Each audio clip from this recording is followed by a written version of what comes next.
हर महादेव मित्रों, हमारे YouTube channel पर आपका स्वागत है। मित्रों, आज हम आपको सुनाएंगे नाई की चतुर पत्नी की कहानी। आज की कहानी बड़ी ही मजेदार है। तो चलिए चलते हैं कहानी की तरफ। पुराने समय की बात है। एक छोटे से गांव में मुन्ना नाम का एक नाई रहता था। मुन्ना का गांव में काफी नाम था, क्योंकि वह सभी के बाल बड़ी ही सफाई से काटता था। उसकी दुकान गांव के बीचों बीच थी, जहां गांव के लोग अपने दिन भर की थकान उतारने के लिए आते और गपशप भी करते थे। मुन्ना की बीवी का नाम उर्मिला था, जो अपनी चतुराई के लिए पूरे गांव में जानी जाती थी। एक बार की बात है, मुन्ना के पास काम कम होने लगा। गांव के लोग दूसरे नाइयों के पास जाने लगे, जिससे उसकी आमदनी घटने लगी।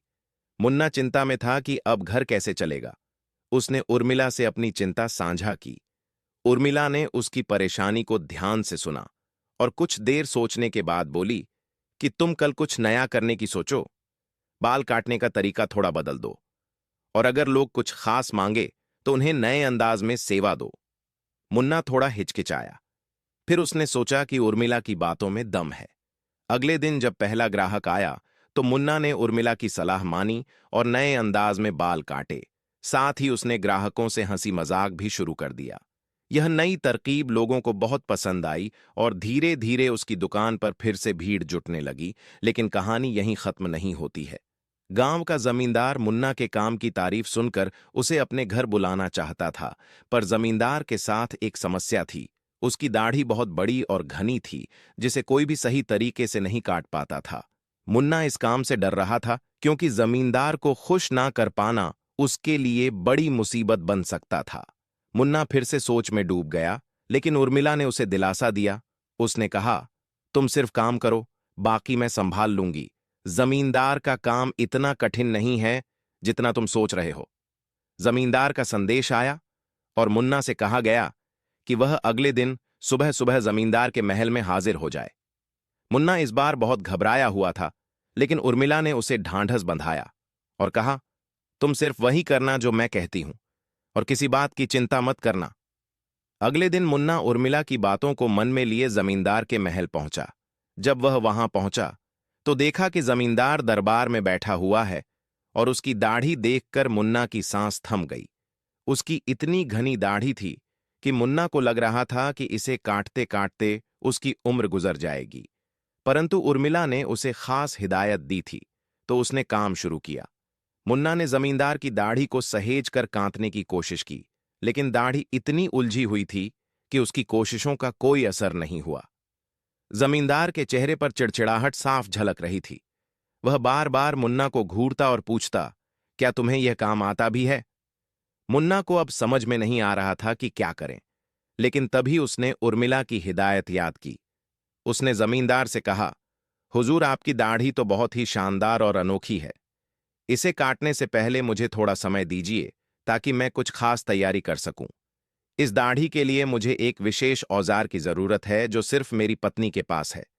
वह औजार लाने में थोड़ी देर लगेगी, लेकिन जब वह आ जाएगा तो आपकी दाढ़ी बिल्कुल नायाब तरीके से सब्र जाएगी। जमींदार को यह सुनकर थोड़ा आश्चर्य हुआ, पर वह मुन्ना की बातों से खुश भी हुआ। उसने सोचा कि उसकी दाढ़ी वाकई कुछ खास है और इसे काटने के लिए विशेष तैयारी की जरूरत है। उसने मुन्ना को अनुमति दी कि वह अपनी पत्नी से वह खास औजार लेकर आए। मुन्ना वापस घर पहुंचा और सारी बात उर्मिला को बताई। उर्मिला मुस्कुराई और बोली, अब सब ठीक हो जाएगा, तुम चिंता मत करो। कल सुबह मैं खुद तुम्हारे साथ चलूंगी। अगली सुबह उर्मिला मुन्ना के साथ जमींदार के महल पहुंची। उसके पास एक छोटी सी थैली थी, जिसमें उसने कुछ चीजें छुपा रखी थीं। जमींदार ने जब उर्मिला को देखा तो आश्चर्यचकित हो गया। वह सोचने लगा कि एक साधारण नाई की पत्नी आखिर उसकी दाढ़ी को ठीक करने में कैसे मदद कर सकती है। उर्मिला ने जमींदार को आदरपूर्वक प्रणाम किया और कहा, महाराज, आपकी दाढ़ी तो सचमुच बहुत विशेष है। इसे ठीक करने के लिए एक विशेष नुस्खा है, जो मैंने अपने पुरखों से सीखा है। अगर आप मुझे अनुमति दें तो मैं इसे इस्तेमाल कर सकती हूं। जमींदार ने सहमति दे दी, लेकिन वह मन ही मन यह देखना चाहता था कि उर्मिला आखिर क्या करने वाली है। उर्मिला ने अपनी थैली से एक छोटी सी कंघी और कुछ तेल निकाला और जमींदार की दाढ़ी में लगाना शुरू किया। उसने कहा, इस तेल से आपकी दाढ़ी की गांठें खुद ब खुद ठीक हो जाएंगी। दाढ़ी धीरे धीरे नर्म होने लगी और उलझने सुलझने लगी। मुन्ना भी हैरान था कि यह कितना आसान हो गया था। जमींदार भी खुश होकर उर्मिला की तारीफ करने लगा। जमींदार की दाढ़ी को सुलझाने के बाद उर्मिला ने मुन्ना को इशारा किया कि वह दाढ़ी काटने का काम शुरू कर दे। मुन्ना ने उर्मिला के दिए हुए कंघी और तेल का इस्तेमाल करके पहले दाढ़ी को पूरी तरह सुलझा दिया और फिर बड़े ही हिफाजत से उसे काटने लगा।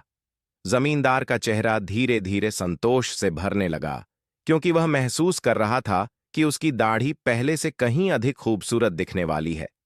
मुन्ना ने सावधानीपूर्वक जमींदार की दाढ़ी को वैसा ही रूप दिया जैसा वह चाहता था, लेकिन असली खेल तो अब शुरू हुआ। जमींदार ने हंसी मजाक के लहजे में उर्मिला से कहा, तुम्हारी चतुराई ने तो मुझे हैरान कर दिया। तुमसे अधिक समझदार तो शायद ही कोई हो। लेकिन बताओ, क्या तुम इतनी चतुर हो कि मेरे कुछ और सवालों का जवाब दे सको? उर्मिला ने मुस्कुराते हुए कहा, महाराज, आप जो भी पूछेंगे मैं पूरी कोशिश करूंगी कि सही जवाब दूं। जमींदार ने चालाकी से कहा, अगर तुम मेरे 3 सवालों का जवाब ठीक से दे सकी तो मैं तुम्हें और तुम्हारे पति को इनाम दूंगा, लेकिन अगर तुम हार गई तो तुम्हें मेरे महल में मेरी सेविका बनकर रहना होगा। मुन्ना ने यह सुना तो उसके होश उड़ गए।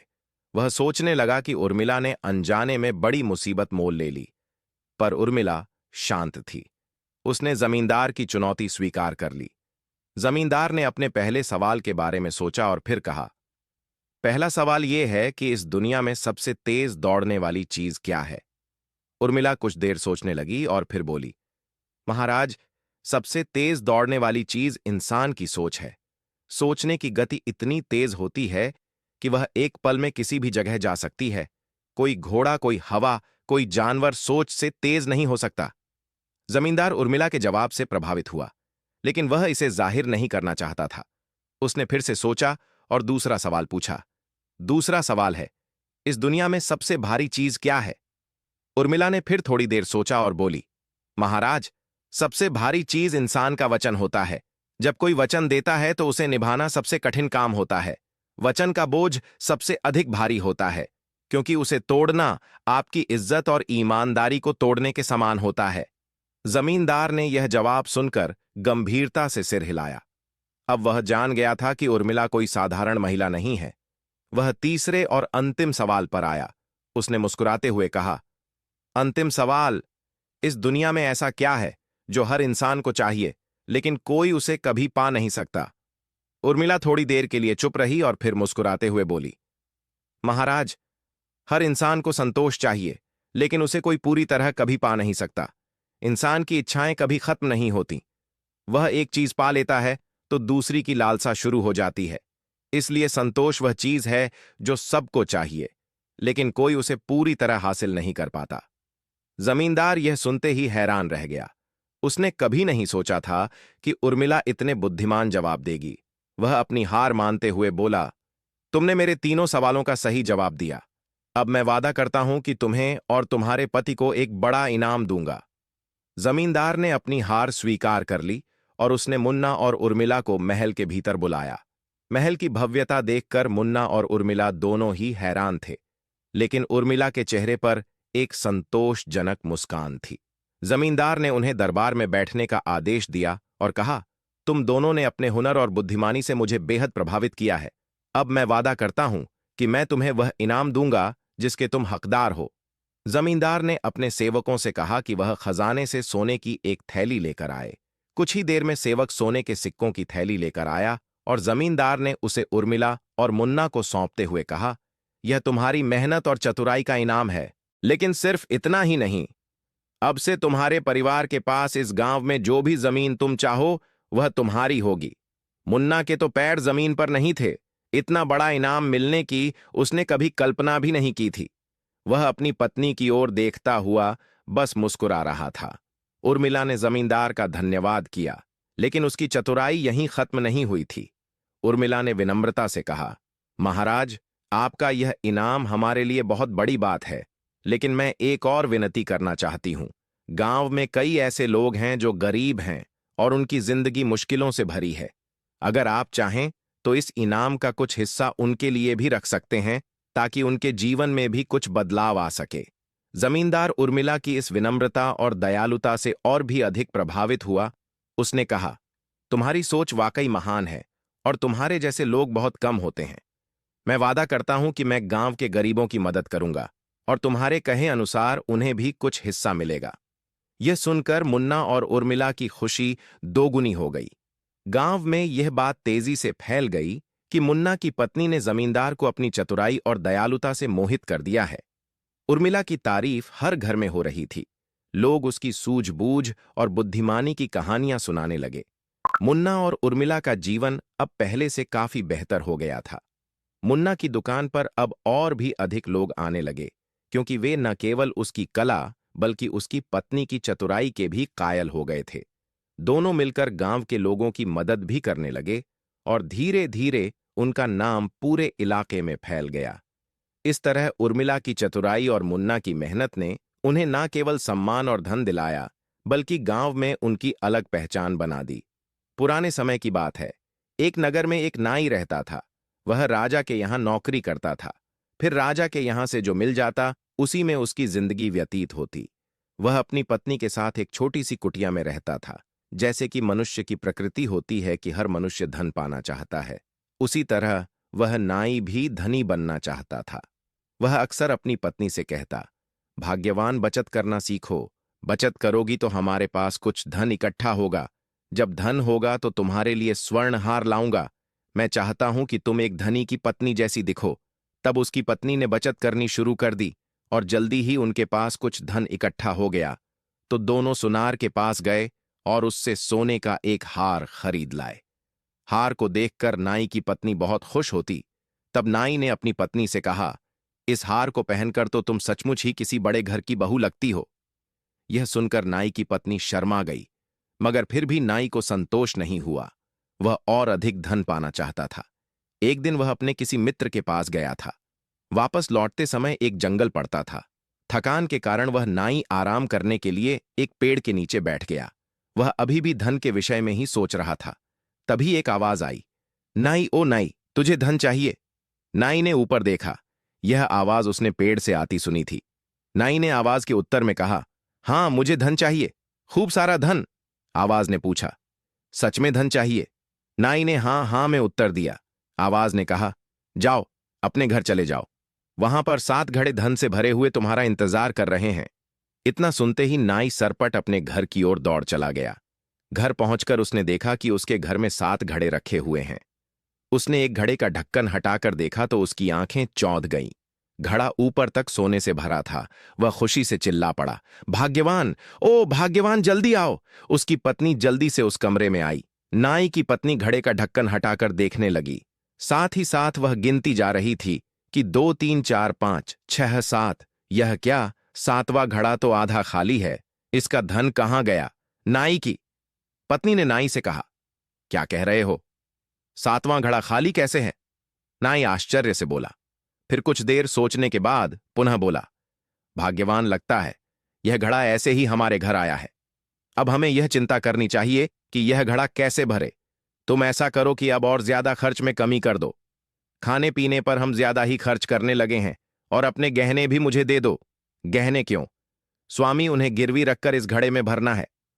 उसकी पत्नी ने खामोशी से अपने सभी गहने नाई को दे दिए। गहने लेकर नाई सुनार के पास पहुंचा और उन्हें गिरवी रखकर 7वें घड़े में डाल दिया। मगर इससे भी घड़ा नहीं भरा। नाई ने कहा, कुछ और करना पड़ेगा। इस प्रकार उसने खर्च में इतनी कमी की कि वे दोनों सूख कर आधे रह गए। जब राजा ने नाई की यह हालत देखी तो उन्होंने कहा, नाई, क्या बात है?